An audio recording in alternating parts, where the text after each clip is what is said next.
ये देखिए कि 5/12 हमने कर लिया, तो 5/7 का क्या आएगा। आप रखें जी 5 को अंदर तकसीम कर डालें 7 पे, तो रिज़ल्ट को ज़रा चेक करें ये क्या है।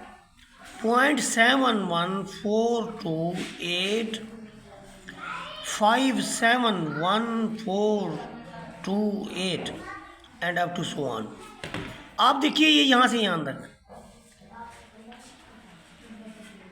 यहाँ से यहाँ तक एक जैसी वैल्यू नहीं नज़र आ रही आप हैं? नज़र आ रही है 7117142857, फिर 714 शुरू हो रहा है, 7142 इसके बाद 5 नहीं है, फिर 71428 है, और इसी तरह अप टू सो ऑन। तो ये भी आपके पास क्या है, रिक्योरिंग है। डिजिट 5 डिजिट हैं जो बार बार रिपीट हो रहे हैं। कौन कौन से?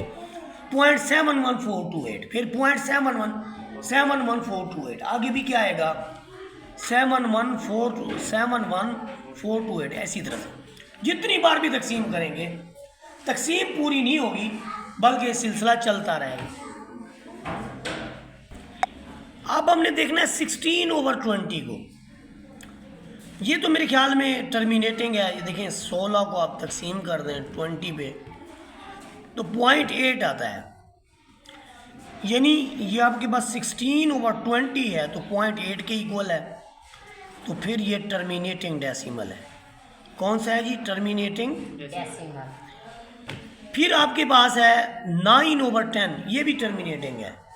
9/10 जो होता है ये तो 0.9 के इक्वल होता है, तो टर्मिनेटिंग डेसिमल हो गया। 1/8, ये देखें 1/8 को डिवाइड करें ना तो 0.125 आता है। 125 मोटरसाइकिल तो बड़ी पसंद है ना आप लोगों को, तो ये भी आपके पास टर्मिनेटिंग डेसिमल है। आपने वहाँ लिखना है कि टर्मिनेटिंग डेसिमल है, डैश नहीं डालने। फिर 14/20, ये भी टर्मिनेटिंग है। ये देखें 14 डिवाइडेड बाई 20.7, तो ये 0.7, तो ये भी टर्मिनेटिंग। फिर आप देखें 2/3 पहले कर चुके हैं, 4 को 5 पर करें आप, जो 4/5 है ये 0.8 के इक्वल है, 8×5 = 40, तो ये भी क्या हो गया? टर्मिनेटिंग हो गया। अब इसके बाद देखें ये भी टर्मिनेटिंग। फिर 1/4, ये देखिए 1/4 0.25 के इक्वल है, तो ये भी टर्मिनेटिंग। 7/9 को देखें, 7 को जब 9 पे डिवाइड करते हैं तो ये रिजल्ट ही 0.777 इस तरह से आता है, यानी 7/9 है तो सारे 7 आते हैं, तो ये रिक्योर कर गया। क्या कर गया? रिक्योरिंग डेसिमल है। फिर आपके पास है 8/10, 8/10 तो 0.8 के इक्वल है, तो ये टर्मिनेटिंग डेसिमल। फिर आपके पास है 3/5, 3/5 का मतलब क्या है? देखिए जब 3 को 5 पे करेंगे तो आपको 0.6 मिलेगा, ये भी टर्मिनेटिंग। तो ये रिक्योरिंग, ये टर्मिनेटिंग और ये भी टर्मिनेटिंग।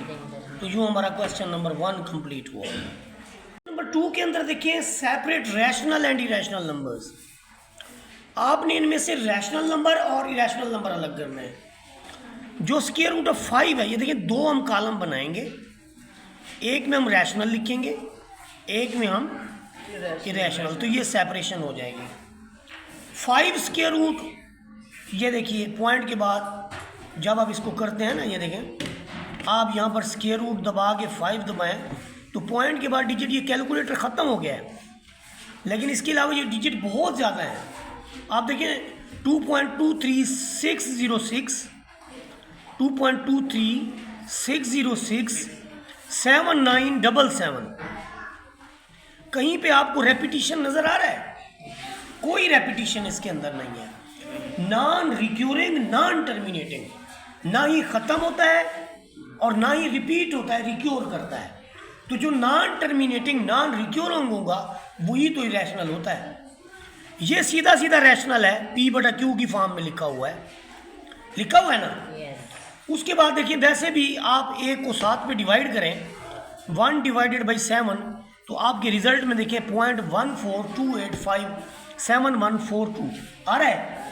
तो डिजिट रिपीट हो रहे हैं, जो रिक्योरिंग डेसिमल है वो भी रैशनल होते हैं और जो टर्मिनेटिंग डेसिमल है वो भी रैशनल होते हैं। रैशनल इरेशनल वो होते हैं जो नॉन टर्मिनेटिंग नॉन रिक्योरिंग होते हैं। जो नॉन टर्मिनेटिंग नॉन यानी पॉइंट के बाद ख़त्म भी नहीं होते और पॉइंट के बाद रिपीट भी नहीं होते, वो इरेशनल होते हैं।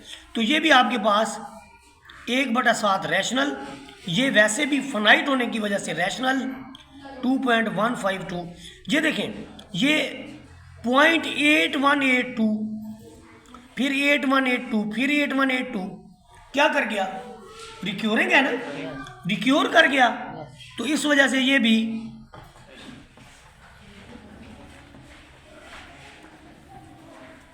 क्या हो गया, रैशनल हो गया। ये आपका टर्मिनेटिंग है 2.751, तो इसलिए रैशनल।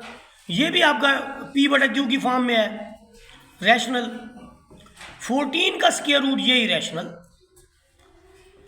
देखो जो 25 का रूट है ना, जब 25 का रूट लें तो ये 5 ज़रा 5 की जजर क्या होती है, 5 के इक्वल होती है ना, तो 5 तो रैशनल है क्योंकि इसके बटे में 1 लिखा जा सकता है। तो ये हमने जो क्वेश्चन नंबर 2 सॉल्व किया है, इसमें हमने सेपरेशन की है रैशनल और इरेशनल नंबर्स की।